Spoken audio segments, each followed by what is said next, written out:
বিসমিল্লাহির রহমানির রহিম। হাইটু সাহাবার আদতে আলম তৃতীয় খণ্ড হইতে পড়াইতেছে। মুসলমানদের হক সম্পর্কে হযরত উমর রাদিয়াল্লাহু রায় আসসালাম রহমতুল্লাহ বলেন, তিনি হযরত উমর রাদিয়াল্লাহুকে বলিতে শুনিয়াছেন, এই মালের ব্যাপারে পরামর্শের জন্য সমবেত হও এবং চিন্তা করো যে এই মাল কাদের মধ্যে বন্টন করা উচিত। সকলে সমবেত হওয়ার পর বলিলেন, আমি আপনাদিগকে এইবার জন্য সমবেত করিয়াছি যে এই মালের ব্যাপারে পরামর্শ হোক এবং চিন্তা করা হোক যে এইগুলি কাদের মধ্যে বন্টন করা হইবে। আমি আল্লাহ তাআলার কীভাবে কয়েকটি আয়াত করিয়াছি, আমি আল্লাহ তাআলাকে বলিতে শুনিয়াছি। অর্থ যা কিছু আল্লাহ তাআলা নিজ রাসূলকে অন্য জনসম্পদসমূহে কাফের অধিবাসীগণ হইতে দেওয়া দেন, তাহা আল্লাহর হক এবং আর রাসূলের হক, আর আত্মীয় স্বজনদের, আর এতিমদের, আর গরিবদের, আর মুসাফিরদের। এই নির্দেশ এই জন্য যেন উহা তোমাদের ধনীদের হস্তগত হইয়া না পড়ে। আর রাসূল তোমাদেরকে যা দান করেন তাহা গ্রহণ করো, আর যা হইতে তোমাদেরকে নিষেধ করেন তা হইতে বিরত থাকো এবং আল্লাহকে ভয় করো। নিঃসন্দেহে আল্লাহ বিরুদ্ধচারণ করার উপর কঠিন শাস্তিদাতা। বিনা যুদ্ধে প্রাপ্ত মাল সেই অভাবগ্রস্ত মুহাজিরদের বিশেষভাবে হক রইয়াছে, যাদেরকে নিজেদের গৃহ ও ধন সম্পদ হইতে জোরপূর্বক অন্যায়ভাবে বিচ্ছিন্ন করা হইয়াছে। তারা আল্লাহ অনুগ্রহ ও সন্তুষ্টি অনুসরণ করে, আর তারা আল্লাহ ও তার রাসূলের দ্বীনের সাহায্য করে। উহারা ঈমানের সত্যবাদী। আল্লাহর কসম, এই মাল শুধু উহাদের জন্য নয়, অথবা আল্লাহ তাআলা বলিয়াছেন অর্থ আর তাদেরও হক রইয়াছে, যারা দারুল ইসলামে অর্থাৎ মদিনায় এবং ঈমানের মধ্যে উহাদের মুহাজিরদের আগমনের পূর্ব হইতে অটল রইয়াছে। যারা তাদের নিকট হিজরত করিয়া আসে তাদেরকে উহারা ভালোবাসে, আর মুহাজিরগণ যা প্রাপ্ত হয় উহারা তার জন্য নিজেদের মনে কোনো ইচ্ছা পোষণ করে না, নিজেদের উপর অগ্রাধিকার দান করে, যদিও তারা ক্ষুধার্ত থাকে।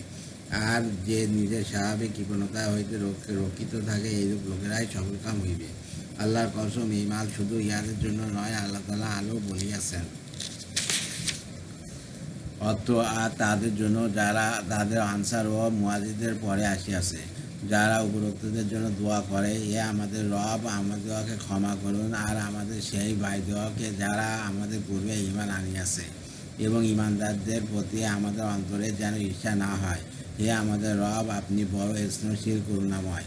তারপর বলিলেন, আল্লাহর কসম, এই মালে তো প্রত্যেক মুসলমানের হক মনে হইতেছে, চাই সে আদনের বকরির চরণে আকারই হোক না কেন, দেওয়া হোক বা না হোক, ছোঁয়া ভিন্ন কথা। মালিক ইবনে আউস ইবনে আদসান রাদিয়াল্লাহু এই ঘটনা বর্ণনা করিতে যাইয়া বলিয়াছেন যে, হযরত উমর রাদিয়াল্লাহু অথবা নিম্নোক্ত আয়াত সম্পূর্ণ করিলেন। অর্থ ফরজ সৎকারগুলি তো হক হইতেছে কেবল গরিবদের এবং অভাবগ্রস্তদের, আর এই সৎকার উসুলের উপর নিযুক্ত কর্মচারীদের এবং যাদের মূল রক্ষা করিতে অভিপ্রায় হয় তাদের, আর গোলামদের আজাদ করার কাজে এবং ঋণগ্রস্তদের ঋণ পরিশোধের কাজে, আর জিহাদে অর্থাৎ যুদ্ধ সরঞ্জাম সংগ্রহের জন্য, আর মুসাফিরদের সাহায্যে। এই হুকুম আল্লাহর পক্ষ হইতে নির্ধারিত, আর আল্লাহ তাআলা মহাজ্ঞানী ও অতি প্রজ্ঞাময়। এবং বলিলেন, জাকাত সদকা তো এই সমস্ত লোকদের জন্য, অথবা এই আয়াত শেষ পর্যন্ত বলিলেন।